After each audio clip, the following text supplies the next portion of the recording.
supaya kami bisa menyimak firman-Mu dengan baik, menerimanya dan melakukannya. Di dalam nama di atas segala nama, Yesus Kristus Tuhan, kami berdoa dan kami mengucap syukur. Sama-sama kita katakan amin, amin. Silakan duduk kembali. Shalom. Selamat siang Bapak Ibu, saudara-saudara semuanya. Saya lihat banyak hamba Tuhan hadir di tempat ini. Saya ikut mengucap syukur dan saya berterima kasih karena diberi kepercayaan untuk menyampaikan firman Allah pada acara Topping Off Rumah Pujian, Bukit Pujian, Bukit Pujian Kesatuan, Bukit Pujian Unity, ya, dan ada hall yang akan dipakai untuk beberapa kegiatan-kegiatan seperti yang sudah disampaikan tadi.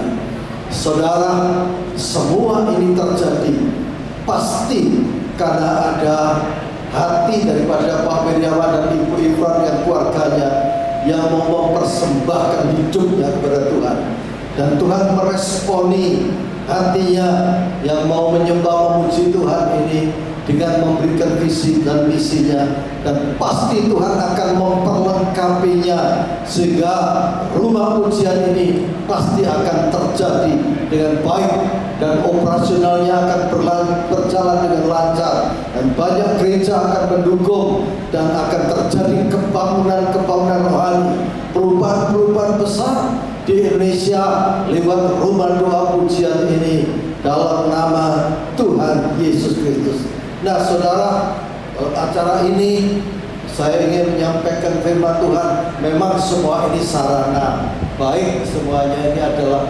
diperlengkapi sebuah sarana, semuanya yang dibangun ini. Tetapi Tuhan lebih mengutamakan tidak hanya sarananya saja, tapi pelaku sejarahnya, tetapi semua orang yang terlibat di dalam visi dan misinya ini. Oleh karena itu, saya akan menyampaikan firman Tuhan. Saya ambil dalam kitab Mazmur pasal yang ke-90 ayat yang ke-12. Mazmur 90 ayat yang ke-12. Bunyinya demikian: hitunglah hari-hari sedemikian supaya engkau memperoleh hati yang bijaksana. Saudara, hari-hari itu bicara mengenai waktu, dan kita semua itu ada di dalam perjalanan waktu. Tiba saatnya berhenti, itu pasti terjadi. Entah usia 30, 40, 50, 60, 70, 80, syukur-syukur 100, syukur-syukur bisa lebih. Ya, kita semua itu hidup ada di dalam perjalanan waktu, dan waktu itu, ya, hari-hari itu bicara waktu, dan waktu itu ada 3 perkara yang paling penting. Yang pertama itu adalah peluang, yang kedua itu adalah nilai hidup seseorang, harkat hidup seseorang, martabat hidup seseorang. Dan yang ketiga, waktu itu berbicara semua itu ada rekodnya, ada catatannya di hadapan Tuhan. Nah, waktu yang pertama bicara peluang. Pasti Tuhan memberikan peluang demi peluang kepada semua Bapak Ibu yang punya kerinduan untuk mempersembahkan hidupnya kepada Tuhan. Saya percaya peluang-peluang ini diberikan pada Pak Wiryawan dan Ibu Eva dengan seluruh keluarganya. Dan Pak Wiryawan dan Ibu Ifran bisa menangkap peluang-peluang yang Tuhan sediakan ini. Peluang untuk melakukan pergerakan misi, peluang untuk melakukan pergerakan doa seperti yang disaksikan oleh Ibu Ifran tadi dan Pak Wiryawan. Peluang untuk memenangkan jiwa baru, peluang untuk memperluas kerajaan Allah, peluang untuk membawa jiwa-jiwa baru datang kepada Tuhan, peluang untuk masuk dalam unity pujian. Peluang-peluang ini Tuhan sediakan, dan kita harus menangkap peluang-peluang ini. Jangan sampai kita ketinggalan, kehilangan daripada peluang-peluang ini. Yang kedua, waktu yang kedua berbicara mengenai nilai-nilai hidup seseorang. Nilai hidup seseorang, harkat hidup seseorang, martabat hidup seseorang tidak ditentukan oleh panjang pendek usianya. Ya, ada usia yang 30, 14, 60, 14, 80, 14 ada, saudara. Tapi nilai hidup seseorang sangat ditentukan bagaimana dia mengisinya waktu demi waktu, bagaimana dia mengisinya hari demi hari. Itu saudara. Saudara, itu yang paling penting di dalam hidup kita ini. Nilai hidup seseorang sangat ditentukan oleh bagaimana kita mengisi hari demi hari di dalam perjalanan hidup kita ini, saudara. Nah, oleh karena itu saya akan membahas sedikit mengenai nilai-nilai hidup seseorang ini. Sebab pasti Tuhan itu berurusan dengan pelaku sejarahnya, berurusan dengan hamba-hambanya, berurusan dengan saudara dan saya. Nah, saudara, pada dasarnya setiap orang itu bertanggung jawab menjadi pengubah-pengubah untuk dirinya sendiri. Setiap orang bertanggung jawab untuk menjadi pengubah-pengubah buat dirinya sendiri, saudaraku. Saudara, setiap orang akan menciptakan sejarah di dalam hidupnya, dan sejarah ini sampai kepada kekekalan. Setiap orang akan menoreh dalam tinta kehidupan, di dalam sejarah kehidupan yang dia buat seperti sebuah sejarah. Itu kan ada alurnya, saudara. Setiap orang itu bertanggung jawab untuk mengisi sejarah kehidupannya masing-masing. Ya, ibaratnya seperti buku sejarah, masing-masing individu ini memiliki tinta yang ditulis di dalam buku sejarah itu. Perilakunya sehari-hari, pemikirannya sehari-hari, ya, apa yang dia lakukan sehari-hari dalam bentuk apapun. Tinta kehidupan itu adalah perilaku demi perilaku, ya, pemikiran demi pemikiran, ya, ketentuan demi ketentuan, pilihan demi pilihan, dan keputusan demi keputusan. Ini berbicara nilai hidup seseorang, dan segala tindakan itu yang dilakukan berdasarkan perilaku, berdasarkan pikiran, dan berdasarkan keputusan-keputusannya di dalam hidup ini. Dan itu yang diperhitungkan oleh Tuhan, nilai-nilai hidup ini, ya. Buku sejarah kehidupan masing-masing itu merupakan nilai prestasi dari perjalanan hidup kita ini yang kita persembahkan kepada Tuhan. Dalam kitab Wahyu 20 ayat yang ke-12, dalam kitab Wahyu ayat 20 pasal 20 ayat yang ke-12 ditulis, dan aku melihat orang-orang mati besar dan kecil berdiri di depan takhta itu, lalu dibuka semua kitab, dan dibuka juga sebuah kitab lain, yaitu kitab kehidupan. Dan orang-orang mati dihakimi menurut perbuatan mereka berdasarkan apa yang ada tertulis di dalam kitab-kitab itu. Saudara, perhatikan kata-kata perbuatan mereka, bukan perbuatan orang lain, bukan perbuatan yang diatur oleh orang lain. Seperti film itu ada sutradaranya yang diatur adegan demi adegan, bukan itu. Tapi masing-masing pribadi ini yang bertanggung jawab menjadi pengubah-pengubah untuk hidupnya sendiri, yang menjadi penulis-penulis daripada sejarah, buku sejarahnya yang dipersembahkan kepada Tuhan, sampai pada akhirnya nanti sudah menghadap tahta pengadilan Allah, dan Bapa mengatakan, sebaslah anakku yang taat dan setia, masuklah di dalam kesukaanku. Dan itu adalah apa yang dirancang oleh Tuhan dalam kehidupan manusia. Kita itu sekarang berada di dalam era kerajaan. Kerajaan itu bukan soal makan dan minum, tapi kerajaan itu soal damai, sejahtera, dan sukacita oleh karena Roh Kudus, saudaraku.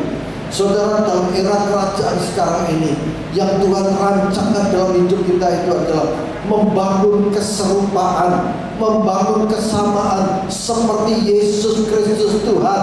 Baik tutur kata kita, baik pikiran kita, hati kita, perilaku kita itu yang sama seperti Yesus Kristus Tuhan. Dan itu dibangun lewat firman-Nya, dan itu dibangun lewat kehidupan doa kita, dibangun lewat pelayanan kita, dan itu dibangun pada waktu kita melakukan visi misi yang Tuhan tetapkan di tempat ini. Dan itu pasti akan terjadi, saudaraku, dan itu akan menyenangkan hati Tuhan, ya. Nah, saudara, semua ini sudah ditetapkan di dalam teks Alkitab bahwa setiap orang dihakimi menurut perbuatannya, ya. Di dalam Roma 14 ayat 12, di dalam 2 Korintus 5 ayat 9 sampai 10, dan Wahyu 20 ayat yang 13. Ya. Nah, jika kalau manusia itu karena kehendak bebas itu, saudara, ya, itu yang membuat manusia itu punya risiko yang sangat tinggi karena kehendak bebas itu. Nah, oleh karena itu firman Tuhan mengatakan takut akan Tuhan itu penting sekali. Takut akan Tuhan itu akan melahirkan satu hormat kepada Bapa di sorga. Dan hormat kepada Bapa di sorga itu akan membentengi kita untuk hidup ini berkenan di hadapan Tuhan, membangun nilai-nilai yang sesuai dengan kebenaran firman Allah. Jadi saudara, bagaimanapun keadaan hidup seseorang, bagaimanapun keadaan hidup seseorang, itu sangat ditentukan oleh dirinya sendiri, bukan oleh orang lain. Surga, mundur, neraka, katut itu tidak ada, itu, saudara, ya. Nah, sebab manusia ini telah diberi kehendak bebas untuk menentukan pilihan, ya. Tapi kehendak bebas ini yang merupakan risiko yang sangat tinggi, saudara.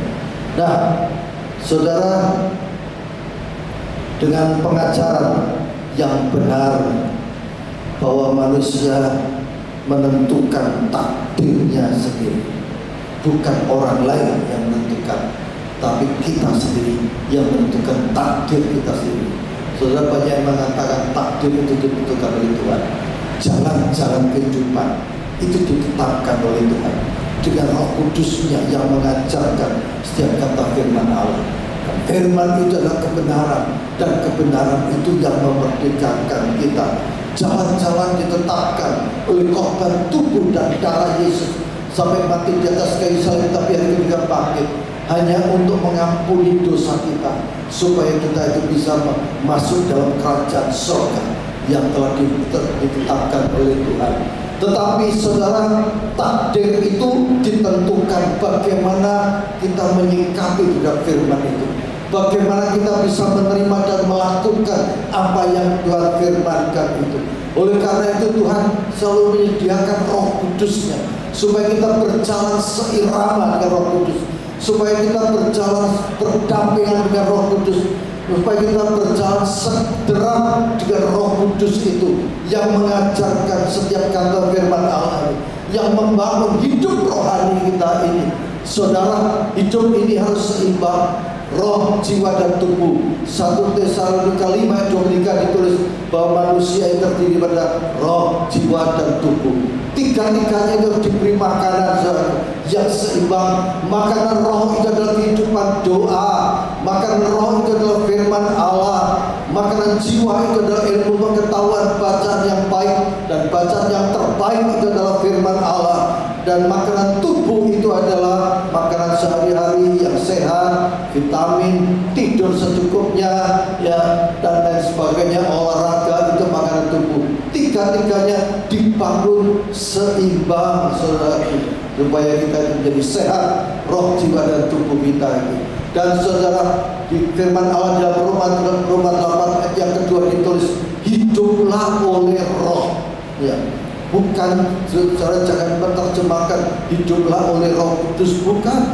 Roh kita ini yang sudah dibimbing, yang sudah dibentuk, yang sudah diperbarui oleh Roh Kudus, yang mengajarkan setiap kata firman Allah. Jangan hidup menurut daging, tapi hiduplah menurut Roh. Saudaraku, Roh kita ini yang sudah dibangun oleh Roh Kudus itu, saudaraku, sehingga ada gairah di dalam melayani Tuhan, ada gairah di dalam melayani keluarga, ada gairah di dalam melakukan visi misi yang Tuhan berikan.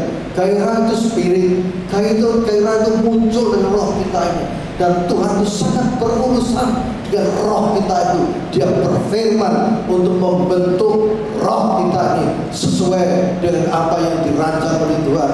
Saya percaya roh yang ada di dalam Pak Beriawan dan Bu Imron ini dibangun oleh Tuhan, oleh karena firman-Nya, oleh karena kehidupan doanya, saudaraku. Nah, saudara, yang berikutnya, saudaraku, di dalam Lukas 13 ayat 23-24. Lukas 13 ayat 23-24. Dan aku seorang yang berkata kepadanya, Tuhan, sedikit sajakah orang yang diselamatkan? Jawab Yesus kepada orang-orang di situ, berjuanglah. Sekali lagi saya garis bawahi, berjuanglah untuk masuk melalui pintu yang sesat itu. Sebab aku berkata kepadamu, banyak orang akan berusaha untuk masuk, tetapi tidak akan dapat. Berjuanglah. Saudaraku, hidup ini ada di dalam perjuangan. Kita ada dalam era percepatan, kita ada di dalam era perubahan yang luar biasa. Kita ada dalam era pergerakan-pergerakan yang luar biasa. Harus berjuang, saudaraku, membangun rumah pujian Unity ini, membangun tempat retreat, membangun hallnya dan lain sebagainya. Semua fasilitas yang disediakan tidak mungkin tanpa berjuang, saudaraku.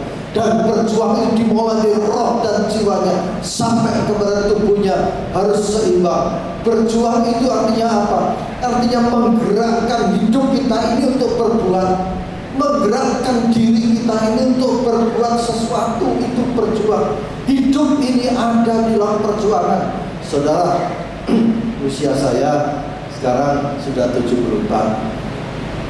Saya ada problem, ya, kaki nggak kuat berdiri lama, ya, jalan itu juga sudah kurang kuat, ya. Kalau saya ada problem mata saya kanan ini 4 kali dioperasi, saudara. Jadi kalau agak gelap itu udah sulit, ya. Tetapi saya tetap bersemangat melayani Tuhan. Setiap hari Jumat saya tetap datang ke rumah doa air mata, mengajar, mengadakan perjamuan kudus, memimpin doa dan lain sebagainya. Saya aktif di Dewan Pengarah Jaringan Doa Nasional, Menara Doa Kota, Jaringan Doa Pemuda, dan semua jejaring kategorialnya. Saya masih aktif podcast tiap hari Rabu. Saya masih aktif di dalam prophetic elders bersama dengan para hamba Tuhan, para senior, untuk berdoa bersama-sama, membahas segala sesuatunya dan lain-lainnya. Saya masih aktif di pelayanan desa terpadu pesat. Saya salah satu yang membangun pesat, dan saya sampai sekarang jadi ketua yayasannya pesat. Saya tetap aktif, saudaraku. Saya tidak mau menunjukkan macam-macam, enggak.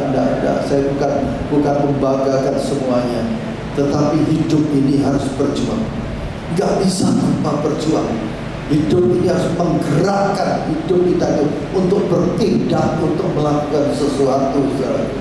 Nah, saudara, bagian yang terakhir, saudaraku, ya, di dalam Matius 11 ayat 28-29. Matius 11 ayat 28-29. Marilah kepadaku semua yang letih lesu dan berbeban berat, aku akan memberi kelegaan kepadamu. Pikulanku, saya garis bawahi, pikulanku yang kupasang, dan belajarlah padaku, karena aku lemah lembut dan rendah hati, dan jiwamu akan mendapat ketenangan. Pikulaku, kum itu adalah lambang pengendalian.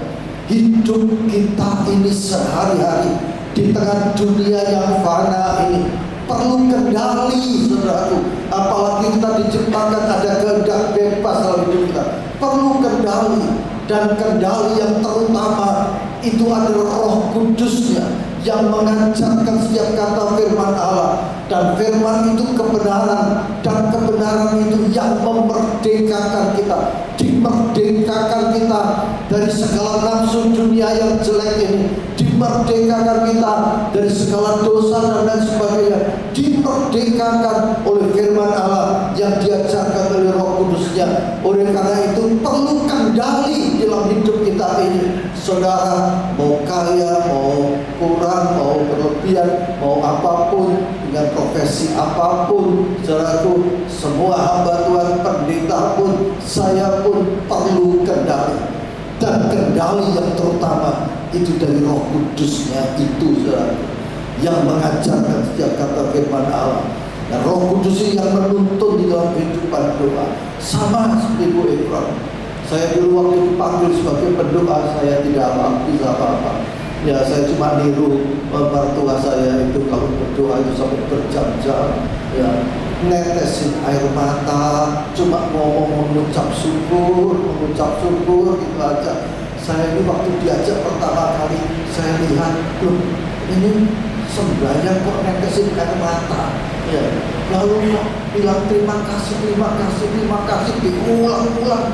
Saudara, saya waktu itu masih calon mertua, ya, saudara, saya berpikir mungkin begini, mungkin waktu itu saya pikir, saya deketin lo, ini netesin air mata, tapi kok tertawa, kaget, saya betul-betul kaget, saudara. Kemudian saya geser ke belakang dan saya dengar dia ucapkan terima kasih, wajah lebar cuma terima kasih dengan netesin air mata. Kemudian yang terakhir dia doakan hamba Tuhan ini, hamba Tuhan itu, dia doakan pendeta itu, bahkan tetangganya dia doakan, bahkan pembantu rumah tangganya dia doakan. Dan yang terakhir yang saya membuat kaget, dia sebut nama saya. Waduh, saya tidak kuat, saudaraku. Saya tidak kuat. Akhirnya besok pagi di tempat kos saya niru, ya, nggak sampai 1 menit, amin. Nggak ngerti apa yang diucapkan. Besoknya tambah, besoknya lagi tambah terus, saudaraku. Roh Kudus itu yang menggerakkan. Sebab doa itu intinya adalah perjumpaan dengan Bapa, dengan Yesus dan Roh Kudus. Seperti anak berjumpa dengan bapaknya, seperti Bapa berjumpa dengan anaknya.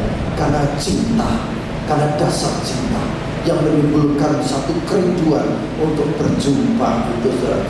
Saya nulis buku judulnya Sekolah Doa, School of Prayer. Saudara, saya menganjurkan untuk membaca. Kemudian ada buku lagi yang saya tulis, Membangun Manusia Rohani. Dan yang ketiga, membangun keintiman dengan Bapa. Lalu yang keempat, iman kerajaan. Yang kelima itu ada satu novel.